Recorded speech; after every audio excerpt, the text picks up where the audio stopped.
Exact problem क्या है और उसका सॉल्यूशन क्या होगा। अभी जो ये प्रॉब्लम आया है इसके कारण एग्जैक्टली कितना नुकसान होगा। तो देखिए 2018 में 2019 मार्च 2019 तक इंडिया का जो डेट टू जीडीपी था वो 68.6% था। ठीक है, बाकी काम तो गवर्नमेंट ऑफ इंडिया करेगी, लेकिन ओवरऑल जो चीज़ें कितनी गड़बड़ा जाएंगी वो देखने वाली चीज़ होगी। 2020 मार्च तक का तो डेटा आ गया है, तो उसमें जीडीपी जो है वो नॉमिनली 7.2% से ग्रो किया है। तो पहले 190 लाख करोड़ थी जीडीपी, वो 7.2% से ग्रो करके अभी 203.4 लाख करोड़ हो चुकी है। तो इसमें उस टाइम पे जो कंबाइंड डेट था वो 130 लाख करोड़ था। तो जो जीडीपी है और जो कर्जा है, अगर कर्जा भी 7.2% से ग्रो कर गया, 130 लाख करोड़ भी 7.2% से ग्रो करके 140 लाख करोड़ हो गया, तो इसका मतलब है कि डेट टू जीडीपी 68.6% ही मेंटेन हो गई होगी।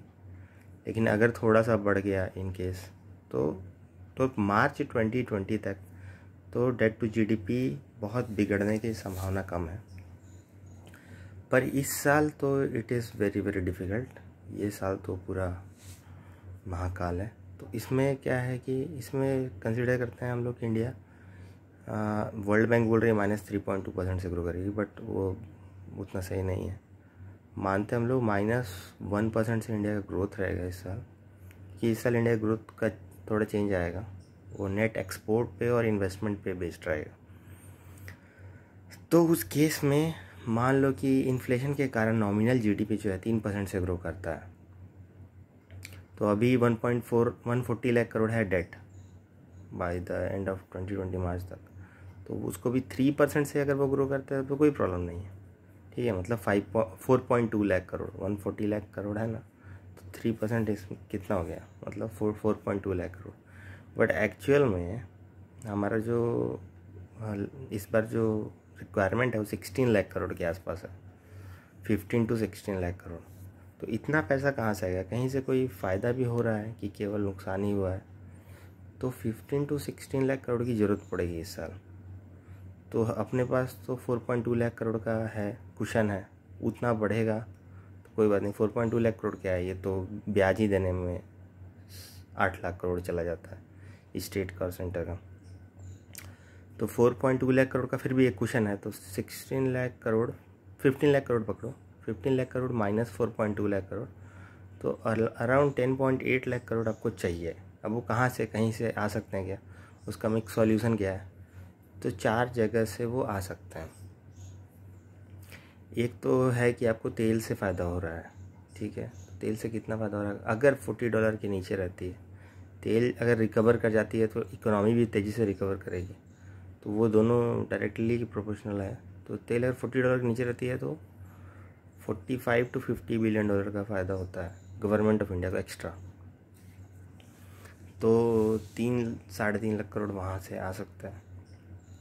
उसके बाद आपका जो गवर्नमेंट ऑफ इंडिया ने अपना एम्प्लॉय का थोड़ा सा एक दिन का हर महीना ना 12 दिन का टोटल सैलरी नहीं दे रही है और डीए भी नहीं दे रही है, तो ये भी 50,000 करोड़ ही है। इसको कंसिडर कर लो, क्योंकि लोगों ने कंसिडर किया कि हाँ प्रॉब्लम में है, तो थोड़ा वहाँ से भी हेल्प किया। तो अराउंड हो गया 4 लाख करोड़। अभी भी बचा 6.8 लाख करोड़। तो इतना बड़ा अमाउंट कहाँ से आएगा? तो 6.8 लाख करोड़ में भी मैं आपको बताना चाहूँगा कि इंडिया ने यूएस गवर्नमेंट को जैसे बॉन्ड में इन्वेस्ट करके रखा है। तो जो बॉन्ड में इन्वेस्टमेंट है तो वहाँ पे 177 बिलियन डॉलर दे के रखा था, तो अभी थोड़ा तोड़ लिया लास्ट ईयर। तो वो भी, उसका भी यील्ड ज़्यादा रहा होगा। तो अभी मान लो अमेरिकन बॉन्ड का यील्ड गिर गया है, तो गवर्नमेंट ऑफ इंडिया को वहाँ उसका जो प्रेजेंट वैल्यू है ना सिक्योरिटी का, वो थोड़ा बढ़ गया होगा, तो वहाँ से एक क्वेश्चन मिलेगा। तो वहाँ से भी 3-4 लाख करोड़ का क्वेश्चन मिलेगा।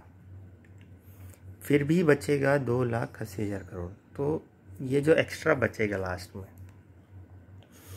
तो एक होता है कि अगर आप डेट टू जीडीपी नहीं बढ़ाना चाह रहे हैं, क्योंकि ये तो मैनेज ही हो रहा है ना, तो जो एक्स्ट्रा बचेगा इसको आप डेफिसिट फाइनेंसिंग बोला जाता है। मतलब सीधा प्रिंट करके आप यूज़ कर सकते हो ना। तो अगर ये इतना एक्स्ट्रा बच जाता है, अगर नहीं बचता है, मान लो कि वो वो जो कैपिटल इन्वेस्टमेंट है ना, बॉन्ड वगैरह, वहाँ से ही काम हो जाता है, तो ठीक है, तब तो इट विल बी बेस्ट। क्योंकि यूएस यूरोप जहाँ $10 ट्रिलियन प्रिंट करके यूज़ कर रही है अलग अलग जगह पे, बॉन्ड्स में, प्राइवेट प्लेयर्स के बॉन्ड्स में, वहीं पे इंडिया जो है वो विदाउट प्रिंटिंग काम निकाल सकती है। लेकिन अगर इन केस कि हाँ नहीं, उसका भी ज़रूरत पड़ जाता है, तो फिर भी वो ज़्यादा ज़रूरत नहीं पड़ेगा, तो अराउंड 2 लाख करोड़ के आसपास। तो देखिए वहाँ पे क्या होता है, क्या फंसता है। यही है प्रॉब्लम और उसका सॉल्यूशन। ठीक है, मेन प्रॉब्लम यही है, आपका जो डेट टू जीडीपी है वो सबका चेंज होने वाला है। तो करेंसी जो है 4 चीज़ों पे डिपेंड करती है बेसिकली। करेंसी आपका 1/3 डिपेंड करती है क्वांटिटेटिव ईजिंग पे, पैसा प्रिंट कर रहे हो तो करेंसी फिसलेगी, 1/3 चांसेस। सेकेंड फैक्टर है जिस पर सबसे ज़्यादा डिपेंड करती है वो है आपका करंट अकाउंट डेफिसिट। अगर तो उसका भी प्रॉब्लम नहीं है इस पर, करंट अकाउंट डेफिसिट का सरप्लस में चल रहा है सब, तो वो भी 1/3 उस पर डिपेंड करती है। 1/6 जो है ये डिपेंड करती है आपका ये दोनों चीज़ पे, नेशनल डेट पे और दूसरा फिस्कल डेफिसिट पे। तो वही है, ये जेपी मॉर्गन वालों के हिसाब से मैं बता रहा हूँ आपको, उन लोगों ने बताया था, ऐसा बोला था। तो चलिए यही सॉल्यूशन है। अब आप किसी भी कंट्री का इससे चेक कर सकते हैं क्या हालत है।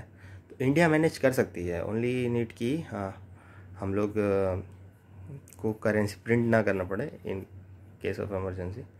पर इन द फाइनल केस भी इंडिया चाहे तो डेट टू जीडीपी बिना बढ़ाए काम कर सकते हैं। तो थोड़ा बढ़ेगा तो चलेगा, बहुत बड़ा इमरजेंसी ईयर भी था, बट उसको भी मैनेज कर सकती है। चलिए, थैंक यू।